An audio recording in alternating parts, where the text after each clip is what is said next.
आपण पाहिलेलं आहे की आपण कशाला मल्टिप्लिकेटिव्ह इन्व्हर्स लिहितो आहोत. साईनचा जो मल्टिप्लिकेटिव्ह इन्व्हर्स होता तो आपला होता कॉसेक. तर त्याप्रमाणे आपल्या ह्या आयडेंटिटीज तयार झालेल्या आहेत किंवा आपण म्हणूया ट्रिग्नोमेट्री रेशोजचे आहेत ते तयार झालेले आहेत. 1/sin θ is equal to cosec θ.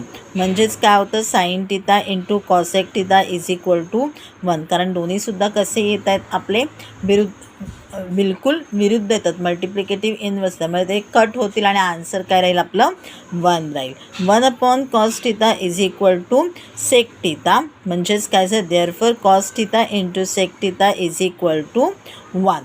1/tan θ is equal to cot θ. Therefore tan θ into cot θ is equal to 1. आपण जेव्हा प्रूव्ह दॅट क्वेश्चन सोडवणार आहोत तेव्हा आपल्याला या सगळ्या आयडेंटिटीज ज्या आहेत, रेशोज जे आहेत त्याचा उपयोग होणार आहे.